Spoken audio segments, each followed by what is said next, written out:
Today is Thursday, December 11th, 2025. The School Board of Minot Public School District Number 1 will bring this meeting to order. Please rise and sing the Pledge of Allegiance. I pledge allegiance to the flag of the United States of America and to the republic for which it stands, one nation, under God, indivisible, with liberty and justice for all. I would entertain a motion to approve the agenda as presented. So moved. It's been moved. Is there a second? Second. Seconded. Any discussion? President Kraft, under Superintendent's report tonight. One on the quarter mark, so. Got it. Any other discussion?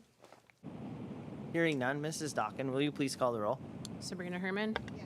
Lacey Lodgeschlager. Bill Ehrman. Yes. Scott Lauser. Yes. Mitch Kraft.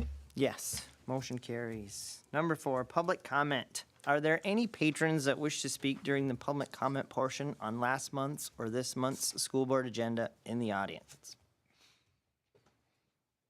Seeing none, moving on.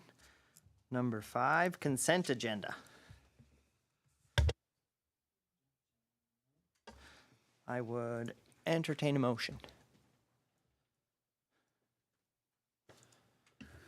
Well, Mr. Chairman, I would, or Mr. President, I'd move the consent agenda, but I did ask a question on item F, and I think that's being removed. Correct. So I'd move the consent agenda to not including item F. It's been moved. Is there a second? I'll second. It's been moved in second. Is there any discussion?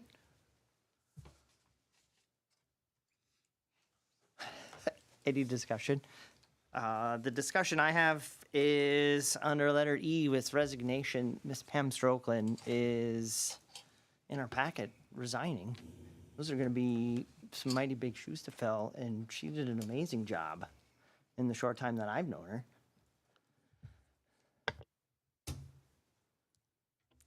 Yeah, Mrs. Strokeland is resigning for retirement purposes, and she's done a great job with our CTE programs and our students, and really a wealth of experience and knowledge, and just been really, really good for our district, and will be missed for sure. Any other discussion?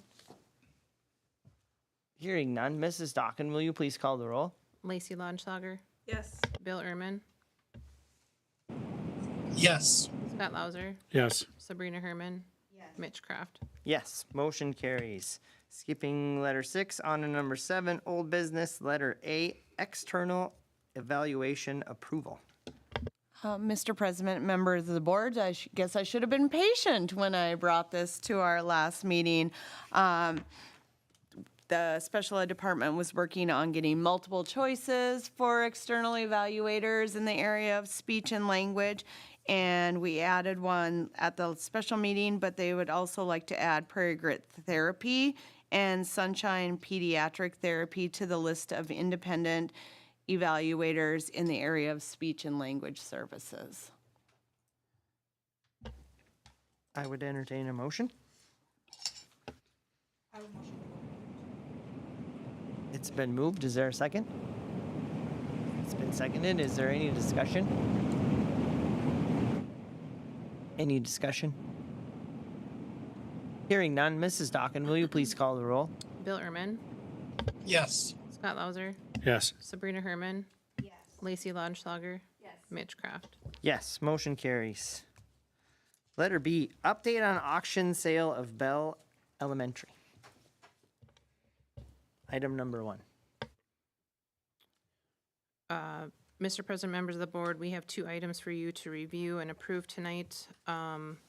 We do have our legal counsel here, Mr. Hankla. If you have any questions, the items are in your packet and have changed slightly since the committee meeting on Monday, but we would ask that you review them separately, approve them separately, but we can stand for any questions as we go through them.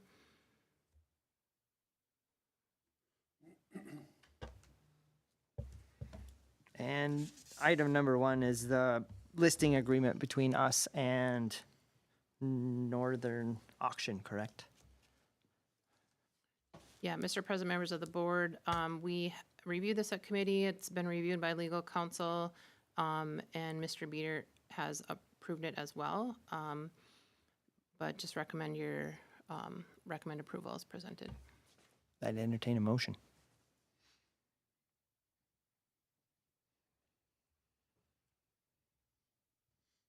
I would move to approve the auction listing agreement as presented. It's been moved. Is there a second? Second. It's been seconded. Is there any discussion?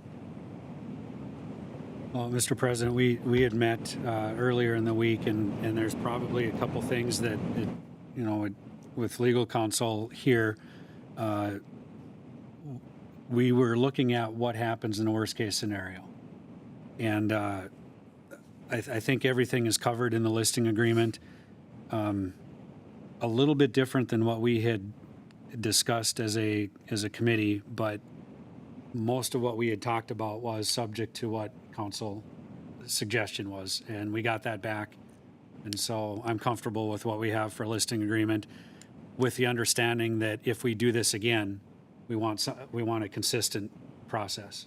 And I think we've achieved that with this agreement. Any other discussion? Hearing none, Mrs. Dockin, will you please call the roll? Scott Lauser, Yes. Sabrina Herman, Yes. Lacey Lautenschlager, Yes. Bill Ehrman, Yes. Mitch Kraft. Yes. Number 1 carries. Number 2, the Bell Elementary School auction listing itself. Mr. President, members of the board, this would be the listing that is basically out there on our school website, Northern Auction's website, in which the public would see more of the detail. Obviously, there would be, whoever is the high bidder would have another purchase agreement that is still being reviewed, but this is what's posted publicly. Recommend your approval as presented. It has gone through committee, legal counsel, and Mr. Beater has reviewed it as well. I'd entertain a motion.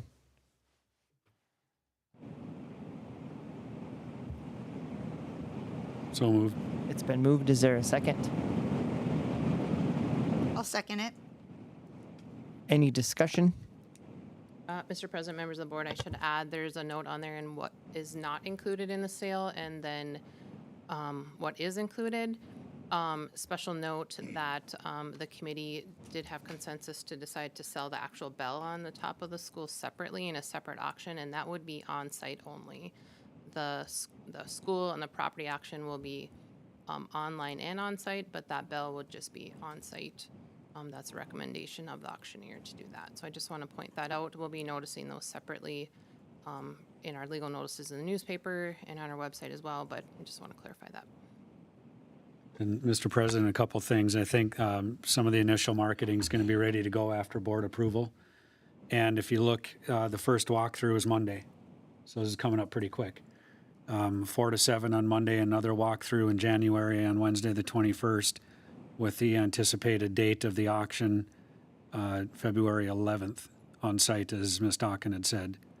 So I'm anybody that's interested, from our perspective as a board, they need to contact the auctioneer. And they'll have an opportunity with the public to do a walkthrough. He would also potentially do private showings if necessary. But I think the public needs to know anybody that's interested. Our first open house is next Monday. Thank you. Any other discussion? Mr. President, one final detail to add. Anyone that has contacted the school district or school board members, we have given that list to Mr. Beater, and he will be in contact about the walkthroughs and any other details or questions, and just letting them know in general that it's going to be posted for sale. And we do, Mr. President, I think we've got a school board meeting scheduled for the day after the auction. Is that right? I just make one comment. The listing agreement does call for an exhibit, a purchase agreement, and that is something that's like Ms. Dockin had mentioned is kind of in the works. Obviously, we want to get that done sooner than later, I think that's in the hands of Mr. Beater. So,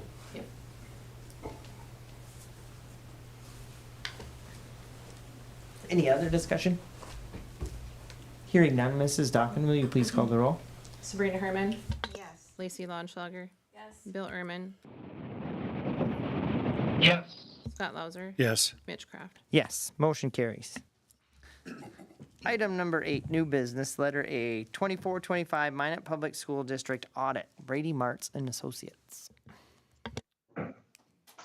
Good evening. Can you hear me okay? That we can. And All right, I'm just going to share my screen here.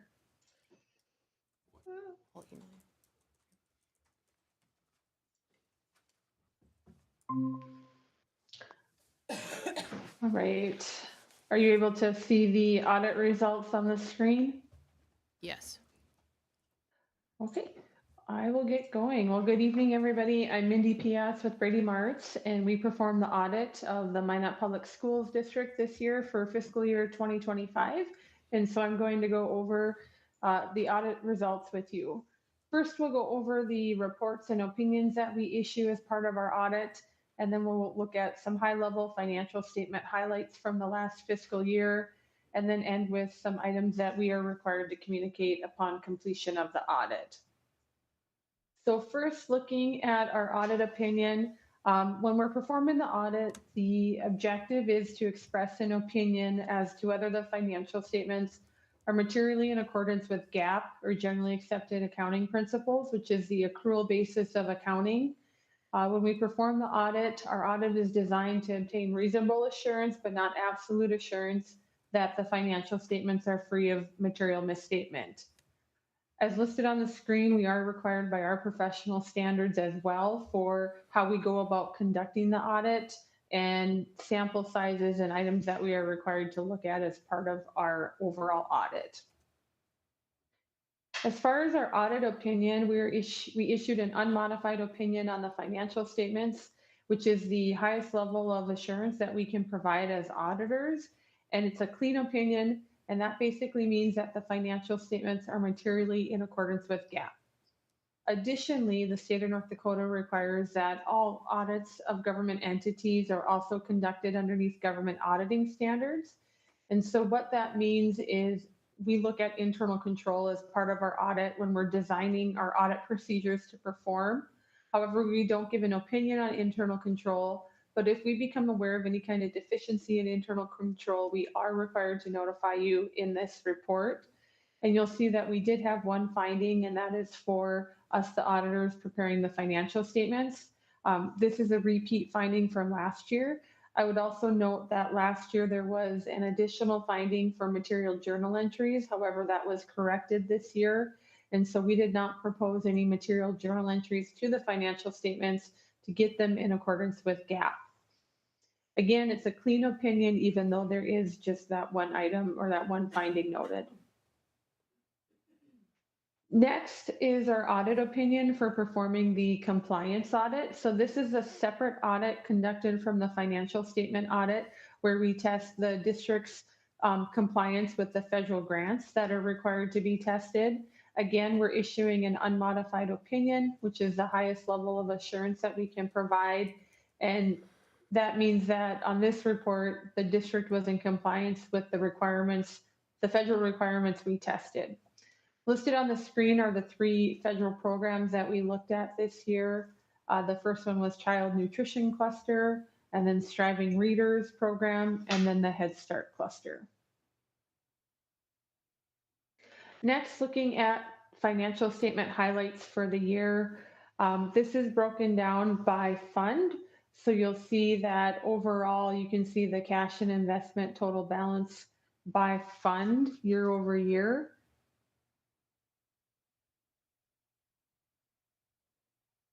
Oh, sorry. So in total, the general overall total cash and investments at year end were approximately $40.8 million, which is down about $15.7 million from the prior year. Next, looking at revenues and expenses by fund. Overall, you can see in the general fund, overall expenses of 128.5 million were offset by total revenues of 126.9 million. So it was a decrease in fund balance in the general fund of about $1.5 million. As far as the capital projects fund goes, revenues of 420,000 and expenses of 14.5 million. And then in the debt service and the non-major funds, those were both pretty comparable year over year. Next, looking at total expenses in the general fund, these totaled 126.9 million. And so this represents about 5.4% of the general fund's fund balance. The largest expenses for the district obviously are the regular instruction, coming in at 47.5 million, which represents 37% of total expenditures in the general fund. Second would be special education at 20.8 million, or about 18%. And then the next highest is operations and maintenance at 10.1 million, or 9%. Next, looking at fund balance by fund, as I previously mentioned, the general fund balance, I'm sorry, I said it decreased, it actually increased by 1.5 million this last year. In the capital projects fund, you'll see that there was a decrease in fund balance of about 2.7 million, and that substantial drop was due to the closing, the wrapping up of the projects and having the money in the prior year and getting that all done this last year. Regarding the debt service fund, that stayed pretty comparable. Again, that money has to be set aside for the debt requirements in accordance with the bond statements that were issued. And then the non-major fund had a small decrease of 155,000 in total. Next, looking at future debt obligations for the district. So as of June 30th, 2025, the largest outstanding debt was bonds payable at 144.1 million. The schedule or the table on the screen presents the future principal and interest requirements that the district is required to pay on that outstanding debt. On average, total principal and interest averages about 12.9 million annually. Next, looking at the budget versus actual for the general fund. So total revenues were under budget by 354,000 approximately. And then you'll see for the expenditures, those were significantly under budget by about 5.5 million. Lastly, regarding my presentation, are just some items that we are required to communicate upon completion of the audit to those charged with governance. So the first item is there was a new GASB accounting, so that's a government accounting standard that was implemented this last year regarding compensated absences, and that is how it's measured and how it's recorded on the financials. And so that did increase that liability balance that's recorded. Next item regarding estimates, there are estimates to the financial statements, however, none that we had deemed to be super sensitive that would require additional testing. If there would be estimates that had lots of sensitivity for management manipulation, we would be looking at that as part of our audit.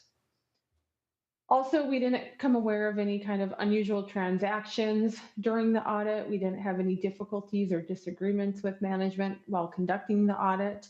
We also noted that there were no uncorrected misstatements, and that as part of our audit, we do request representations from management that they have given us full access to all the information and that all the accounting items are properly recorded to their knowledge. And then lastly, we're not aware that management consulted with another auditor or a different accounting firm if they didn't like how we thought an accounting standard should be applied or our opinions on any of the reports we talked about. With that, my contact information is up on the screen. If you have any questions or if you have any follow-up questions after the meeting, feel free to get a hold of me via email or give me a call. And with that, I want to thank Mrs. Dockin and her accounting team for all their hard work on the audit. I know when we come in to do the audit, there's quite a bit of information that we request.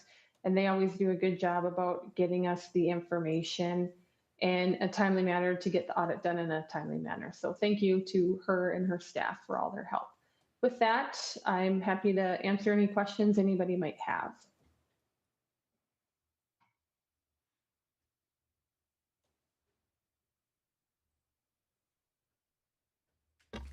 Doesn't sound like there's any questions, Mindy. All right, thank you. Have a good night. You have a fantastic evening. I would Thanks. entertain a motion.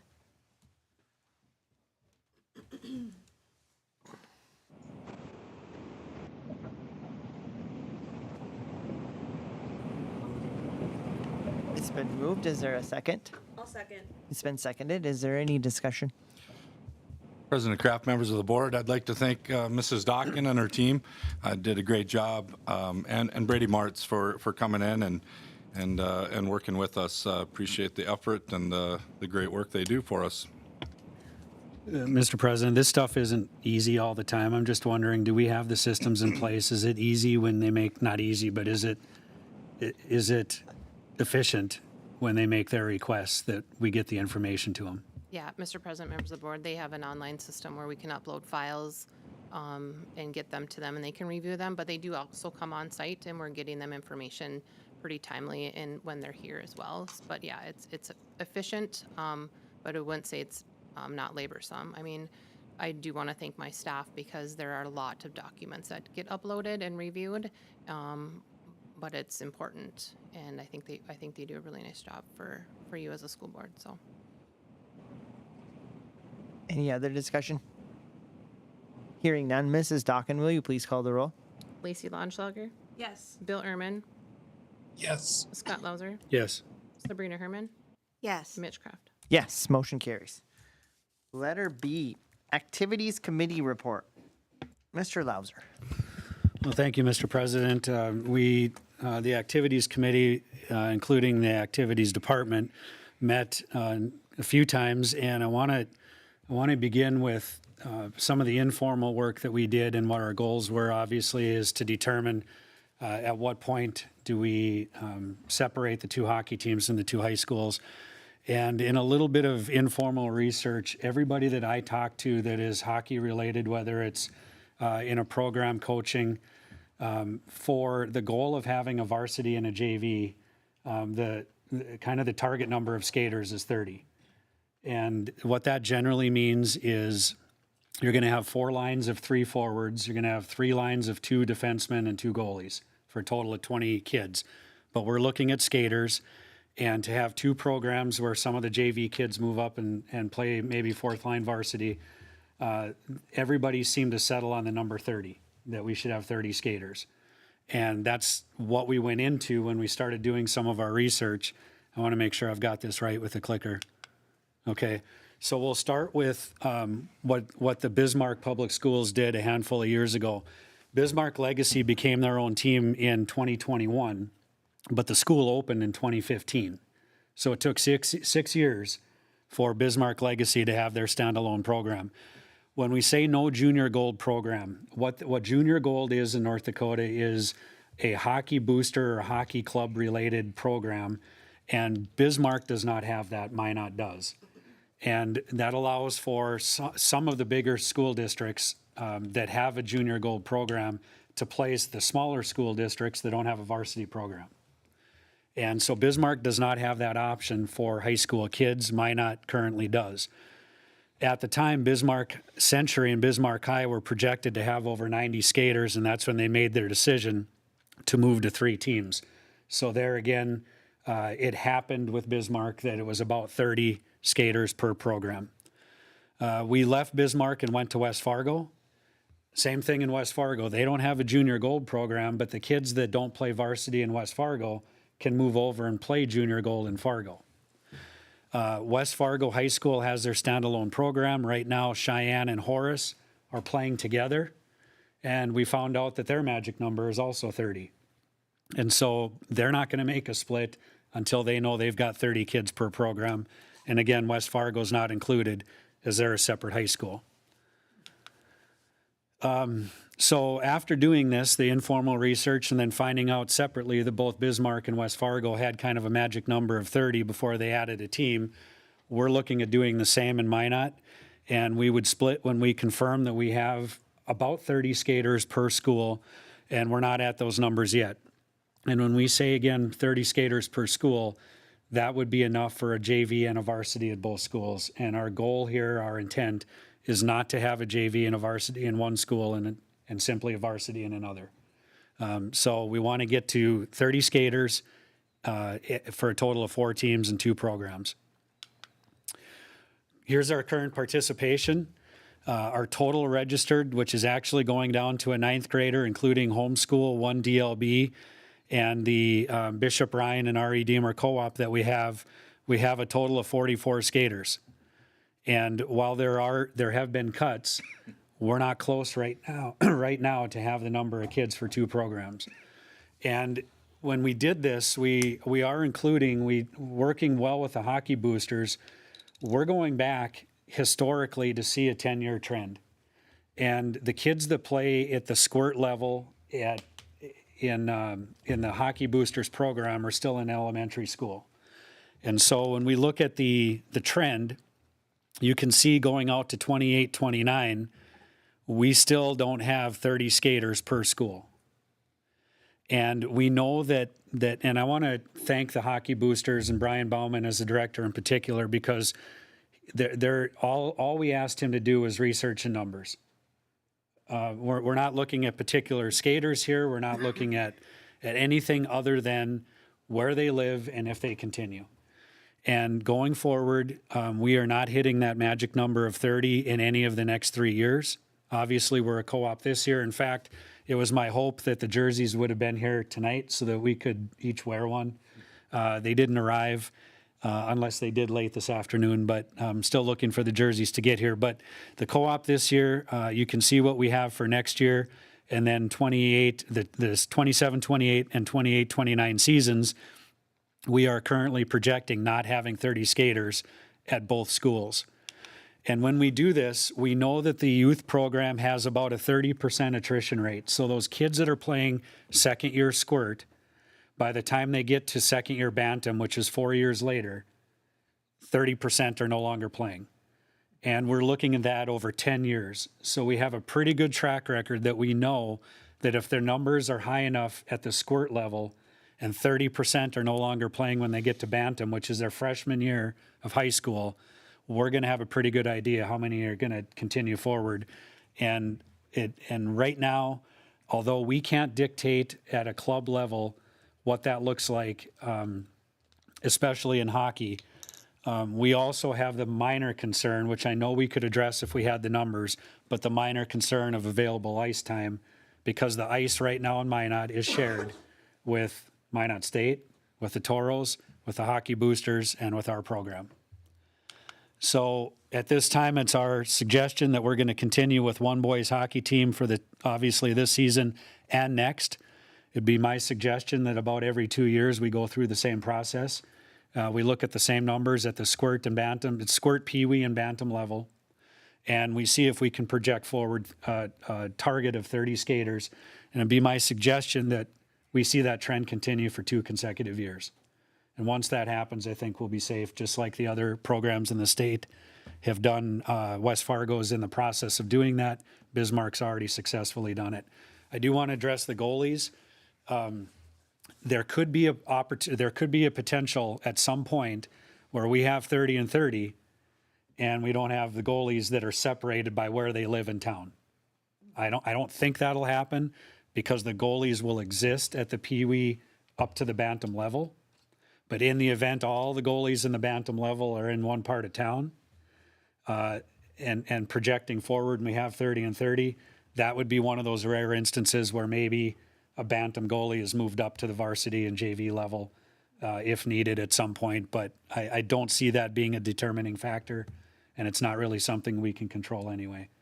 So, Mr. President, with that, I would suggest, or I'd move the report that Minot hockey, boys hockey, maintain the co-op for this year, obviously in the 26-27 year.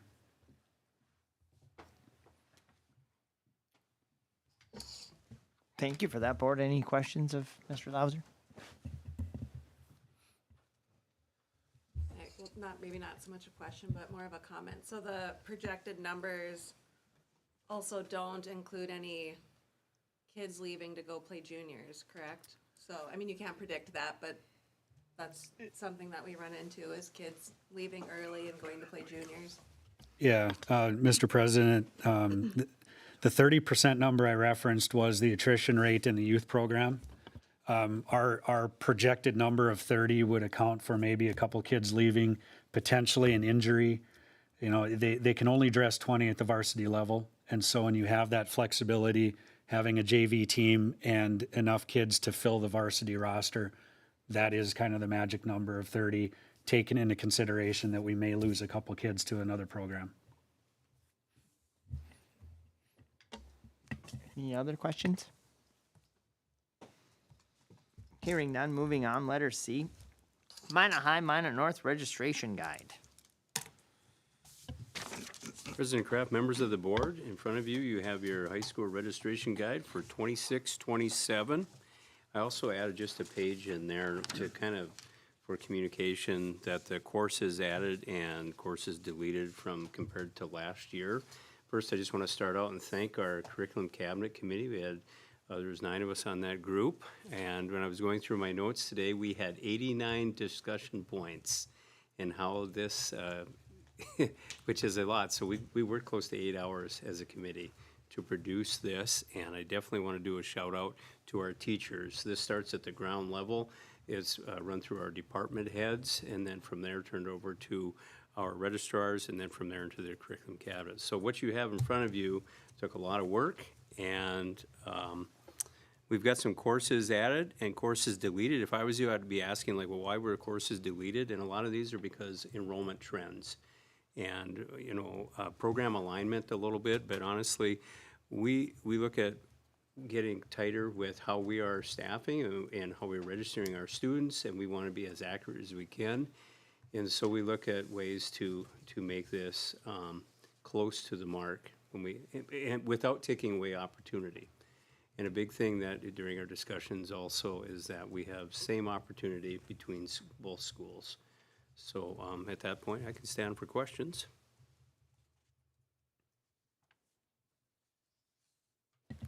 Mr. President, just a quick question regarding staffing. We can accomplish this with the staff that we've got, where we're taking a class away and adding, and still have the same staff teaching a new course. Yeah, President Kraft, members of the board, yeah, yes.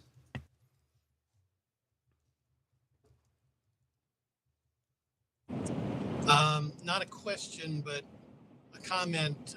As someone who helped many 8th graders register for high school when I taught them, I want to thank you for all the work you did on this, because it's really an easy to use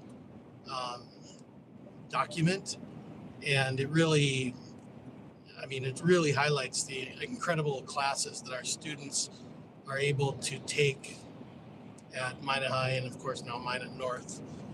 So it's really something that, you know, as we look at in the future for more students coming with the Sentinel program, I think it's something that, you know, can really highlight the opportunities that students have at the Minot High schools. Mr. President, I know that Jim Hill did their Minot High visit this week. Has Ramstead done North? Yes. Yeah, and Mr. President, members of the board, I can speak to that. We're a Memorial and also Ramstead have the same tour opportunities at Minot North. Central also. And then And Central. Central, yes. Okay. Well, just a comment on that. That's impactful. That 8th grade class going up to now high school, coaching 8th grade girls basketball, I can tell you their excitement at practice initially was not basketball. It was all the classes that they get an opportunity to consider. And it was from welding to cooking to advancement. I mean, they're excited. And, you know, I remember doing that in 8th grade, but we went to Central. That trip for those kids is a big deal. So we got to continue that. I appreciate our staff putting that together. Any other discussion? I'd entertain a motion. I'd move to approve the registration guide as presented. It's been moved. I'll second. It's been seconded. Is there any other discussion? Any other discussion? Hearing none, Mrs. Dockin, will you please call the roll? Bill Ehrman, Yes. Scott Lauser, Yes. Sabrina Herman, Yes. Lacey Lautenschlager, Yes. Mitch Kraft. Yes, motion carries. On to number 9, announcements. President Kraft, members of the board, a couple additions. MPS board retreat is Monday, December 15th at 5:30. We'll meet up at the Workforce Academy. On Thursday, if you're available, on a public schools holiday social on December 18th, 4 to 5:30 at the Workforce Academy. And your next regular board meeting will be January 8th. So just a few days after we start back up after the holiday.